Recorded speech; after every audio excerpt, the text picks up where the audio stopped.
On veut pas que les gens qui arrivent ici aient l'impression d'être une maladie, puis de venir chercher de l'aide pour se réinsérer, pour redevenir mieux dans la société. On veut que les gens viennent ici nous donner leur force ou se sentir utile aussi, parce que chaque personne a quelque chose à donner à la société. C'est un oasis, c'est un refuge, c'est un repère. C'est de voir qu'on n'est pas tout seul, puis il y a des gens aussi de notre âge. Fait que, on peut parler aussi de la maladie mentale. C'est pas un tabou ici. Là.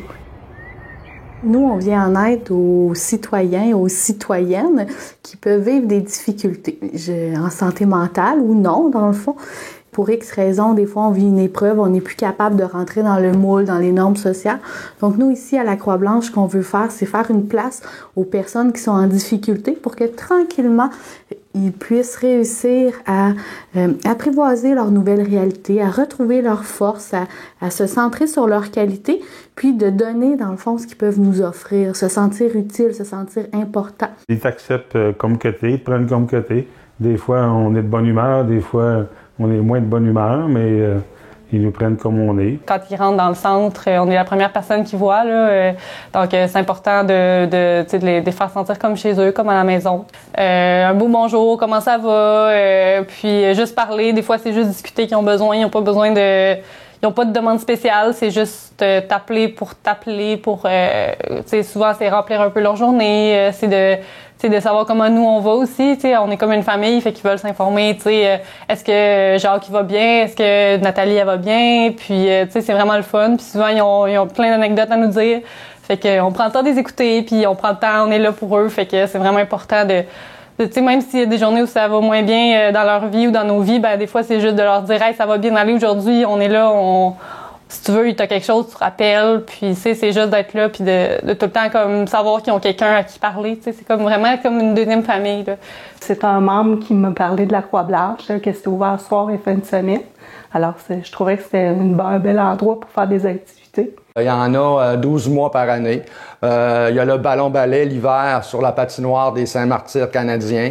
Ensuite, on retourne en gymnase pour jouer au pickleball, un nouveau sport depuis quelques années, au badminton et au volleyball. Fait que c'est vraiment des sports que les gens apprécient en gymnase.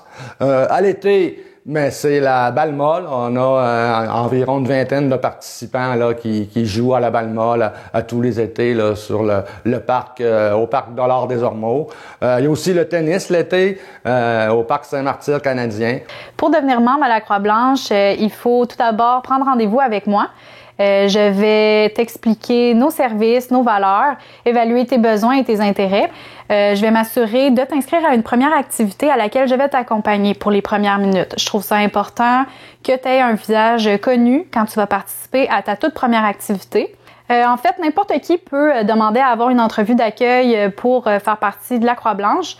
C'est sûr que nous, on se spécialise en santé mentale, mais si quelqu'un a besoin de briser son isolement social, on est là aussi pour lui offrir des services puis essayer de trouver des activités qui lui conviennent. En fait, ce que j'aime le plus à la Croix-Blanche, c'est la machine à café. Et tout de suite après, juste en dessous, c'est le groupe des 18-40. C'est toujours le fun pour moi de me retrouver avec des gens qui sont plus de mon âge, des gens avec qui je partage peut-être plus d'intérêts communs. Ben en fait, c'est un groupe qui regroupe les membres qui ont entre 18 et 40 ans. Puis on fait des activités là qui sont un peu plus jeunes, plus adaptées à nos besoins puis nos goûts. Ça peut être du canot, des sorties en plein air, de la randonnée pédestre. Il y a également là, des soupers thématiques médiévales, meurtre et mystère. Ça peut être des soupers à caractère sportif également. Puis des sorties aussi là, dans la communauté comme aller à l'Aquarium de Québec ou alors faire des brunchs, des croisières, etc. Dans le fond, on essaye là, vraiment d'aller répondre aux goûts puis aux intérêts là, des membres du groupe des 18-40 ans.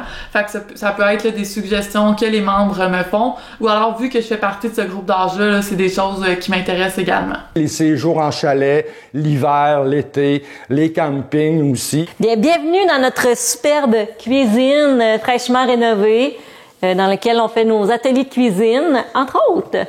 Les ateliers de cuisine, dans le fond, c'est pour apprendre des recettes simples, économiques, connaître des nouveaux aliments, connaître de nouvelles façons d'utiliser des aliments qu'on reçoit à Moisson Québec.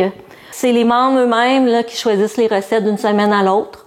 Donc, on suit vraiment à leurs besoins, à leur goût, à leurs idées. Généralement, on fait que 4 recettes, 4 équipes de 2 ou 3 personnes et on déguste à la fin. Puis, c'est important, dans le fond, c'est un besoin de base. Donc, bien s'alimenter, ça fait partie également de toute la santé physique, mais contribue également à une bonne santé mentale. On a des cartes de fête qu'on fait aussi ça sert d'invitation pour les parties du mois, fait que aucun des anniversaires sont oubliés. C'est moi qui anime les ateliers de dessin peinture. Ça fait depuis 20 ans à peu près que je fais ça. Et puis l'objectif principal de l'atelier, en tant que tel, c'est que les gens contactent leur potentiel et qu'ils puissent s'exprimer d'une façon artistique et créative. On utilise en gros l'acrylique surtout. Aussi les crayons de bois, les crayons de feutre. Là, on fait beaucoup de collages.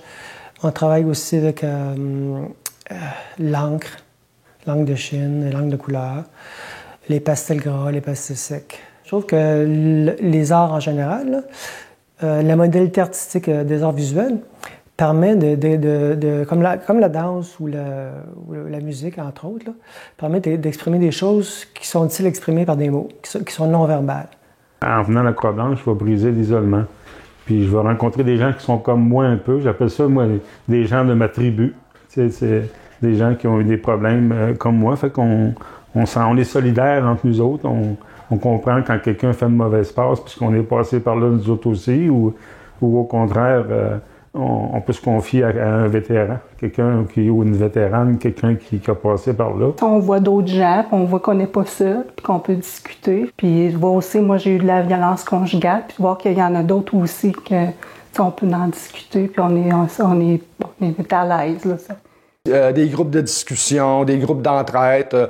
Plusieurs sujets où pratiquement, entre guillemets, tous les sujets ont été abordés là, pendant les nombreuses années que l'activité du groupe de discussion existe, parce que c'est en 1971, quand on a ouvert, mais c'était une des premières activités qui a eu lieu.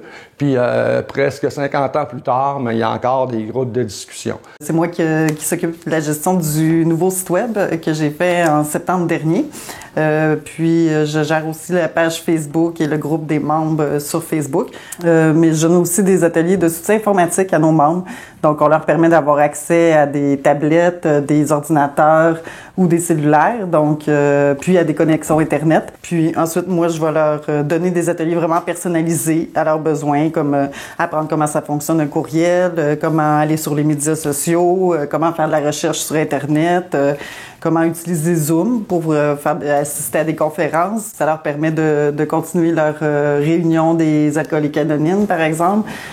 D'autres qui ont décidé de se réorienter leur carrière, donc ils suivent des cours en ligne, donc ça permet beaucoup de choses à ces membres-là qui n'avaient pas du tout accès au numérique. On va voir la parade du carnaval ici, qui passait sur la rue ici, René Lévesque, tout près.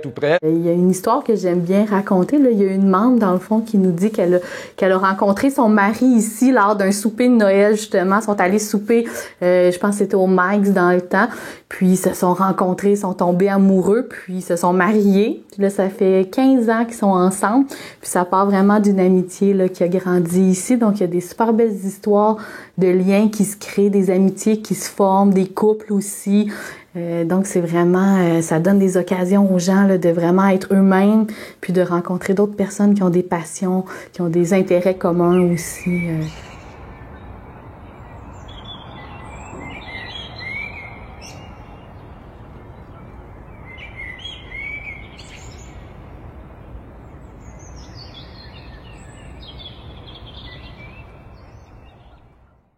La cabane à sucre, les épluchettes de blé d'Inde. On a été voir les baleines là, à Tadoussac.